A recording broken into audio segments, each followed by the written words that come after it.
But at a certain point, like we had attorneys that were representing us, and we were going after, developers to save endangered lands. We were lobbying our elected officials on behalf of numerous national and international issues, and not doing the things where, a lot of corporations at the time would be like, let's get a group of kids to plant some trees and create a photo op. That wasn't us. And I think at the same time, what it did is that it made me realize like you could actually effectively do some things and make some progress that actually had a real impact on the life of animals or the environment or whatever you're working on. But at the same time, it actually became the best educational experience of my life because I had to build essentially a corporation from the ground up as a child. Mm-hmm. Incredible. What did your meetings look like? Did you guys like get together and like vote on like what things you were going to take on and tackle and like who was going to write the congressman and who was going to like, how did that work? I wish I could say it was like, sort of done that way. But the reality is, it's like I had a vision and like I was like, we needed a leader because like you can't expect a group of teenagers, to all be adults in the room at all times. And also, it's a lot to ask them like to get on a bus and go to a state capitol and then spend the day and figure out like how to do this. So what I would do is like sort of create agendas, but we would pick topics and things that we were all passionate about. So that was like the one thing that was very sort of democratized, in our organization. But then it was like my job to be like, okay, so how are we all getting to this state's capital? So I would like, figure out how to raise enough money to charter a bus, have a driver for us, make sure we had some adult chaperones that wouldn't get in the way, but would be there to sort of help. Set up the meetings. You don't just show up. So I would, try to find the right elected officials. But then we also had mentors. And that was important from other nonprofit organizations that were actively working on certain types of legislation. So I would say we're coming and they would make sure like the right meetings were set up that we could help sway votes a certain direction. But even for myself, it's like, we're doing all of these like adult things. And then like, I'm spending like no time in school. Mm-hmm. Yeah. In Reading, Pennsylvania. So I actually didn't graduate high school because I flunked out. Because I wasn't there to take tests. This isn't something that the school really identified as a positive thing. So I wasn't even recognized as like a real school organization, which forced me to register us as a national nonprofit.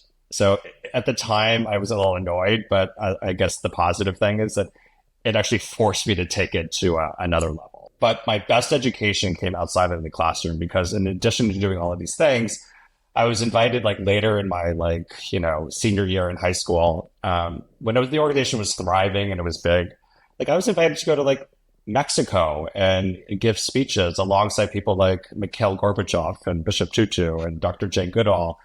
And so all of these incredible world leaders became like my teachers, basically. What a remarkable story. I mean, That's I remember 17 and just fly to Mexico. 17 years old. That is crazy. I was, we're about around the same age. And I remember the Exxon Valdez spill.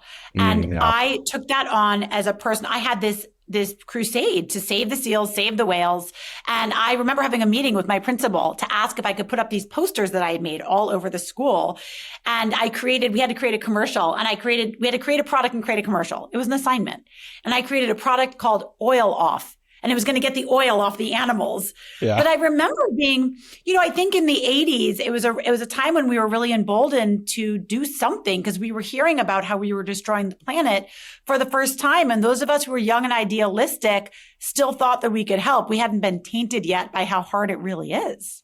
Yeah, and I also love like, even if you didn't do it, it's like, I mean, it's hard to like stop an oil spill from ever happening again.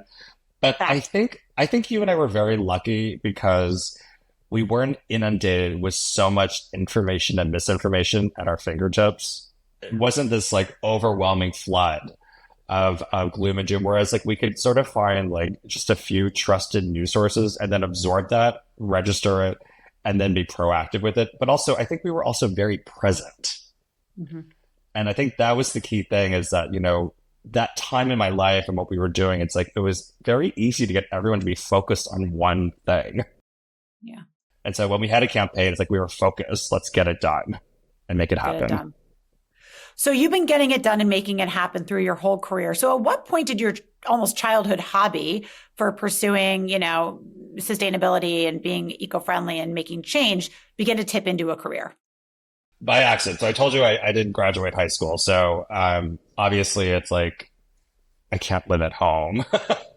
And keep in mind, I was the youngest of three kids. So my brother, Ivy League graduate, graduated valedictorian of our high school, went to an Ivy League school and had a great career and still does. My sister, she was a Miss Pennsylvania and she graduated like top of the class orchestra, state chair, went to an Ivy League school, and then myself, high school dropout. So what I had to figure out was like, okay, so like, what do I do now? And so I can't just continue working for a nonprofit. So what I did is that the organization ended, when I left Reading, Pennsylvania, and I joined a nonprofit organization in Washington, D.C. As an intern, and was learning about how to lobby our elected officials and at a federal level, obviously. But I needed money. Like, you can't just go intern somewhere for free. Where are you going to live? How are you going to support yourself? So what I did is that I ended up writing to different book publishers. I said, I think it'd be really interesting to write a book for teenagers on how they can make a difference in the world. Whatever cause they're passionate about, here are all my rules and tips and strategies that I learned by myself, and that could be useful for them. So I was very lucky that Random House bought the book. I mean, again, I'm going to use the word retrospect a lot. In retrospect now, it's like, someone told me it's actually harder to get a book published by a major book publisher than to get into an Ivy League school. And here I am literally writing like, Dear Random House. Dear Random House. I have an idea for a book. And, and it went into the slush pile, and this junior editor her job was to go through the pile. And she was like, this is kind of interesting. And so they gave me a low advance, and I got myself a book agent. But for me, having like $30,000, and it's still to this day, like if someone hands an 18-year-old $30,000, that's a lot of money. And for me, I was like, that's enough to live on. I'm going to move to DC. I'll get an apartment. And what happened is that, and this is kind of a long story, but like the book wasn't selling, and so I wrote a letter to Oprah. On a postcard that I got for free from a local restaurant. And a producer picked it up and called me and said, your postcard says you can challenge me to do anything to help make a difference in the world. And like, what do you mean by that? So he got a copy of the book and said, what if you come on the show and show Oprah how to fundraise money for Habitat for Humanity? So I got on the show, book did really well, got another book deal. And when I was promoting that book, a reporter from the Washington Post, I made her lunch, and she ended up writing this cover story saying, is this the next Martha Stewart? Here I am at 19 now, and she says, is sustainable style the next big lifestyle trend? Is this the guy who's going to create it and run it? To my horror, the story was published because it didn't talk about the new book. And I was like, I didn't go to culinary school, design school. I just like to live a certain way. And she thought, no, this is what you should be doing. So that's how it all started. I love happy accidents and I love falling up stories because you know what? That's how life works. And I think also for type A people, probably like you and me, I want to control the exact trajectory of my life. And it doesn't always work like that. Sometimes the universe does it for you, right? I think the key thing is, I always tell it to people, when a door opens and you recognize it, you have to jump through it. Mm-hmm. A lot of people would be in that situation and be like, oh, no, there's no way I'm Martha Stewart. And I still don't compare myself and think that, but I saw what the opportunity was. And I remember there was a very famous actor who read the story because the LA Times picked it up. And his assistant called me and said, like, he really wants to work with you. And I flew to LA to be like an eco consultant with this A-list star who to this day is probably the world's biggest actor in the world. I remember landing at LAX and I was like, yeah, I'm too young to rent a car, so you're going to have to pick me up. Oh my God. Like all of these dumb things I did, but like that's how I got sucked into Hollywood. And I started working with all these celebrities and I was like, oh my gosh, it's getting all this press attention because this person took a hybrid car to the Oscars. Because I suggested it. Everyone's taking limos. Like, who was covering limos, in the press? But he shows up in a hybrid car. No one knew what a hybrid car was. Like, people literally thought it was like this weird, futuristic car, whereas like today it's so common.